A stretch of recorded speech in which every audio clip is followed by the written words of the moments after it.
Social contract theory and the motive to be moral.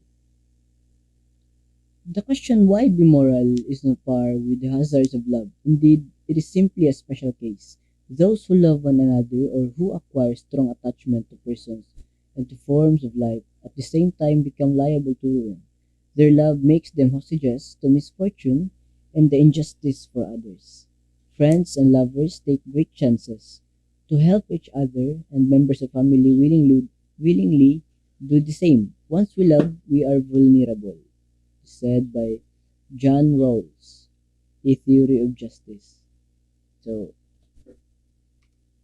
why be moral? Let me tell you a story.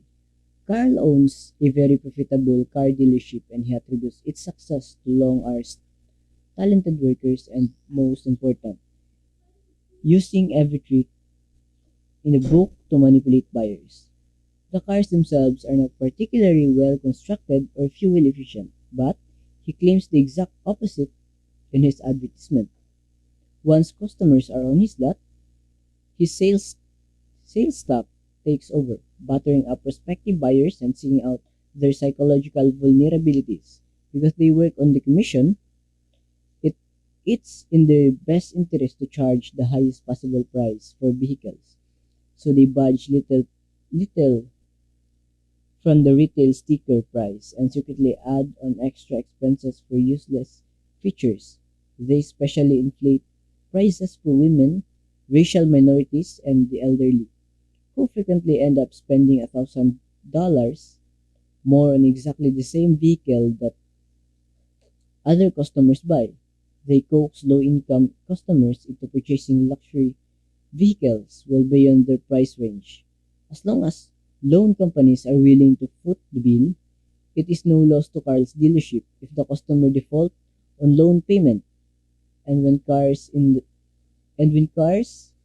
come in for repair, the mechanics who also work commission trick customers into paying for expensive repairs that they don't need.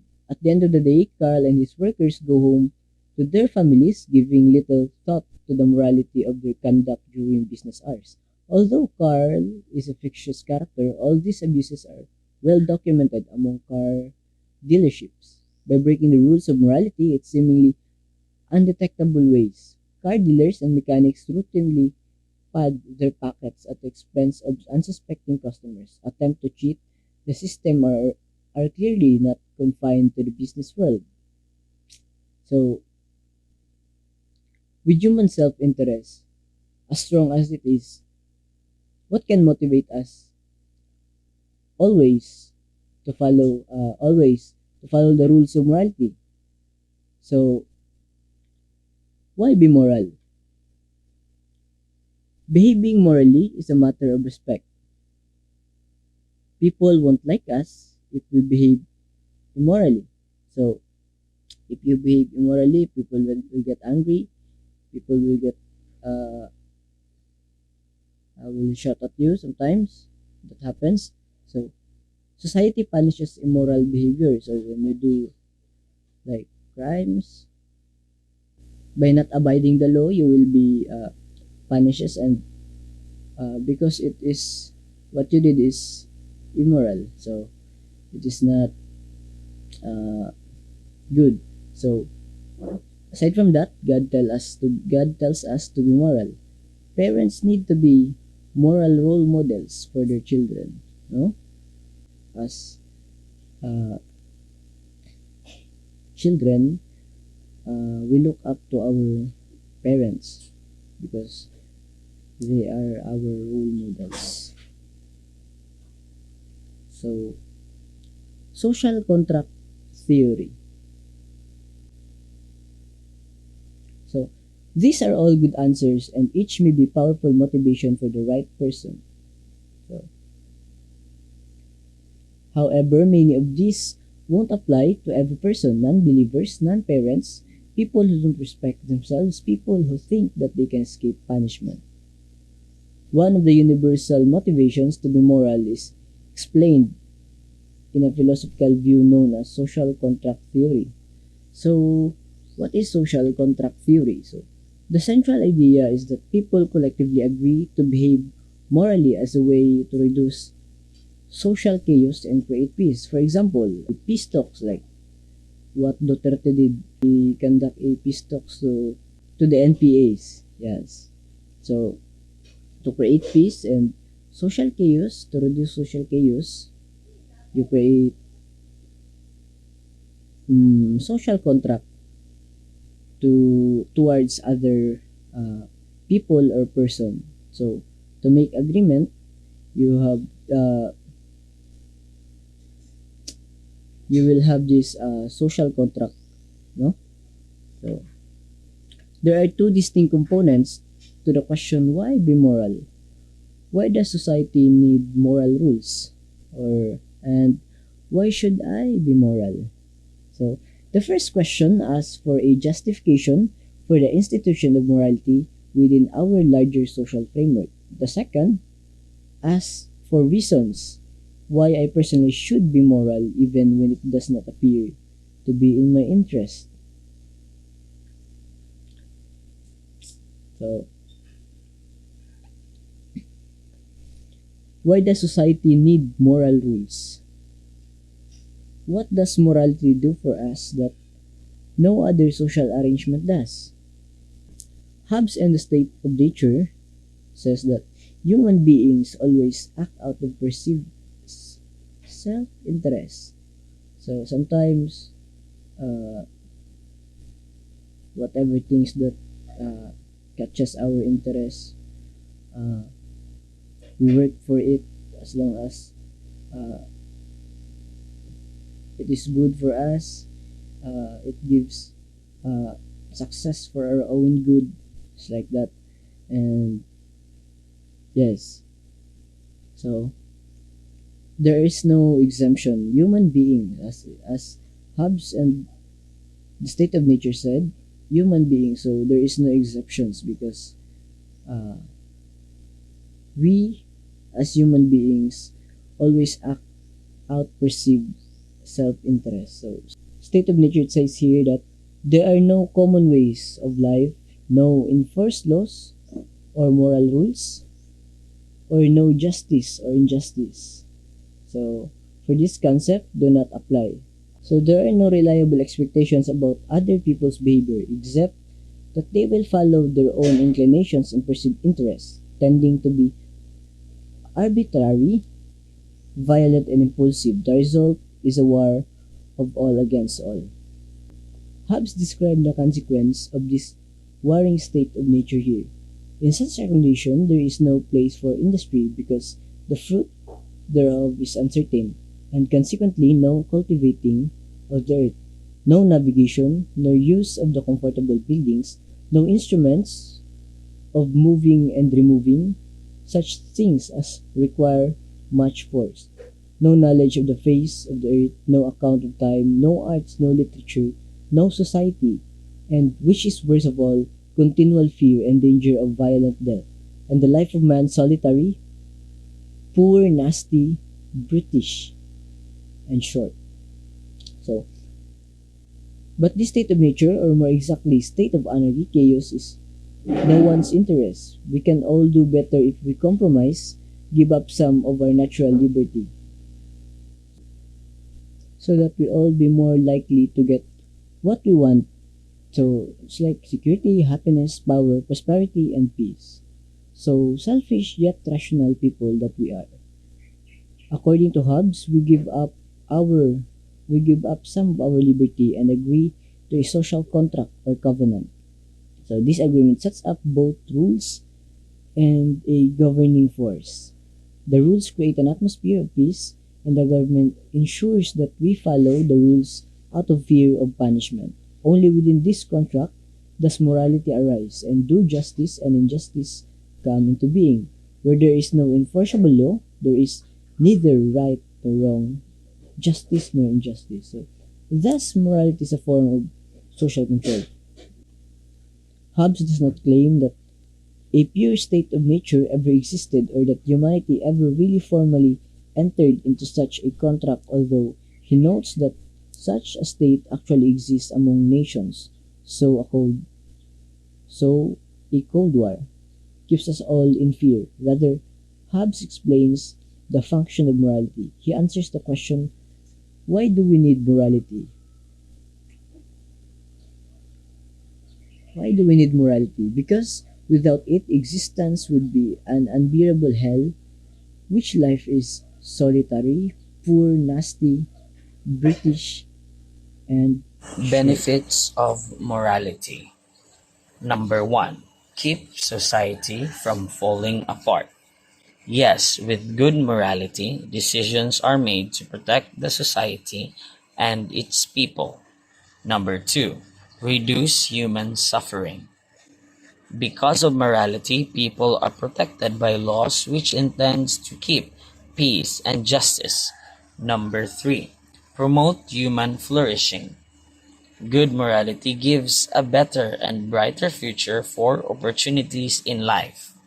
Number four, resolves conflicts of interest in just and orderly ways. Morality resolves conflict because morality affects on decisions and would give orderly ways. And the last one is assign praise and blame, reward and punishment and guilt. Morality is equal and fair. It gives praises and even gives punishment. Why should I be moral? Number one, it is needed for social order. Number two, morality serves as an important antidote to the state of nature. The story of Gigas. Gigas found a ring. It's no ordinary ring. The ring has powers which makes him invisible. Gigas done such bad things with it. He killed the king in order for him to be one, and even seduced the king's wife. So the question is, if you had the ring, would you do crazy things? To make the question more interesting, let's have the story of Gigas in a modern story, the story of Jim and Jack. Jim was the younger brother of Jack. He has the purest heart and is compassionate and loving, while Jack, on the other hand, is the opposite of his brother's goodness. He is considered to be called a devil. He had framed his brother that caused him to be jailed and locked up for a long time. When Jim got out of jail, no one liked him and don't want to get in touch with him. He has nowhere to stay, forcing him to become a beggar. He was really unsuccessful. People despise him, thinking that he was dangerous, while he has the purest heart. But Jack lives an opposite of Jim. He was successful. He had a beautiful wife and a wonderful family. He was the perfect human in the community, thinking that he was good and perfect. So if the question, would you be rather Jim, the unsuccessful but has good moral values, or Jack, that is very successful, but we know that in the story he is evil, he is very bad? Cooperate or cheat? What are the relation in ethics and why there have so-called alternative game theory? What really is this theory and what do you think the function of this so-called theory in our topic? So let us all watch and learn. As I've mentioned earlier, the game cooperate or cheat, it is not just a word. There have a real meaning in it. What really the function of this word in our daily living? So we've studied ethics, right? Okay. What is ethics? So I know a lot of you are familiar or knowledgeable enough with this word, meaning it is also called moral philosophy, the discipline concerned with that is morally good and bad, and morally right and wrong. The term is also applied to any system or theory of moral values or principles. It is clearly stated here, right, that ethics is all about human behavior and concerned with moral principles. To sum up the story, there have two players. It says here that if one of them will cooperate and one of them will cheat, the banker pays the cheater a great reward, and the one who plays cooperate will lose. So in vice versa, if the cheater will get caught and the one who plays cooperate will get a reward. So let us say that both of them will cheat and the banker caught you both. You will both pay fines and punish for mutual detention. This is called a reverse of outcome. Now, we go to relate this one to our moral rules. According to Russ, correct me if I'm wrong, Lindau 1997, a moral rule states or express a relation claim to obtain between a moral property and other, grounding properties that are correlated with its instantiation. The correlation between moral properties and their grounds is always alleged to be universal. In this game, cooperate or cheat, both of them have their own self-rational interest, and both of them stick to their principles. A contractarian, David Gauter, states that morality is a system of principles such as that it is advantageous for everyone if everyone acts on it. Yet acting on the system of principles requires that one person perform this advantageous act. This game, cooperate or cheat, illustrates us that in our society nowadays are being moral person who pay minimal. So what the word minimal? So it is limited from all or limited from your freedom, like that. Good that we have an civilized society. So meaning it represents that we put some class in our society. It should be like this: the upper, average, and lower class. So the upper class, it represents that the government.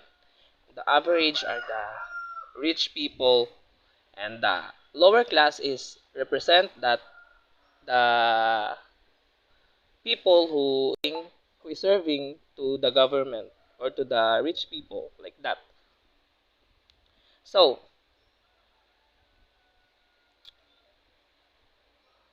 the the upper average, meaning they can control everything, or the one who plays cheat. So it has great impact to individuals and vice versa. To those in average class, they are the one who operate the game. Then also it comes to this point that this average class did the same thing that the upper class did. So no, like that the average class do to them. So meaning the average class is what the upper class do to them or did to them is that also they did to the mababa pa sa kanila, like that. So this is the reality. If who is the one who knowledgeable enough who will get the privilege to move forward in enjoying life that they snatch from other people. So it means freedom. This is our society right now. They exploit someone who's lower than them.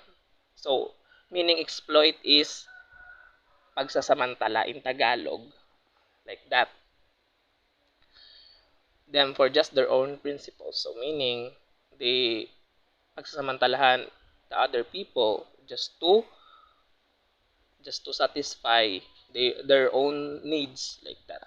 We have to bear from all those disadvantages in our life for us to avoid chaos, because it is very important after all to act what is right, because at the end it is us who will benefit of our own actions, because it says here that even a selfish person who is rational should allow his or her freedom to be limited. Meaning, in our society, no one can escape because each one of us have their own personal principles and have their own goal to achieve in life. So as individuals rather, we have to sacrifice our time, effort, and even our freedom just not to experience great loss in life. So the motive to be always moral. In this case, we have to be aware and knowledgeable enough to know the intention of someone if it's good or bad, because There are a lot of clever moralists that tend to teach us to do these things to acquire more moral support. So, the paradox of morality in advantage. If all men are moral, all we do better than if all are prudent. But any one man will always do better if he is prudent than if he is moral. There is no real paradox in supposing that morality is advantageous, even though it requires the performance of this advantageous act, according to Gauthier, meaning if all of us will stick to moral principles, the outcome will be good. But if you are prudent, who have a moral principle, you are in advantage than those who are moral. That is the advantage of being prudent and being amoral. The paradox of these two, which is morality in advantage, is morality sometimes is not what we expect to happen. And we may come to this situation that we will put aside morality and act accordingly to our self-interest, meaning if the morality meet our expectation, then there's no problem with that. But if not, it is the time that we choose what's the best for us, best or good for us, in terms of choosing what's best for your life or what makes you happy, right? So, the modified principle of rational self-interest. In this matter, if we modify the rational self-interest, the choice of being amoral, sometimes our self-interest will lead us to our great success, but also there have a compensation from all those actions, right? At the end of the day, so as an individual, living thing we can't avoid acting on our own free will or on or our own personal interest, but make sure it will not lead you into chaos. Like that, no? So, in conclusion, as you can see, there have a question stating why does society need moral rules and why should I be moral? Simple as this, if we are not concerned to one another with their feelings or what they might be after doing such thing, right, I can clearly imagine that all of us have no consideration in our society or world where we in right now will be put in chaos because there have no moral in ourselves to be followed. That's why it is very important that we should study, learn, and apply it in our daily life. Because someday, if we are the one who put in this kind of situation, we are all aware and knowledgeable enough to choose what is right and what is wrong. And also, that's why we have to study ethics for us to broaden our understanding to one another and decide what's best for us.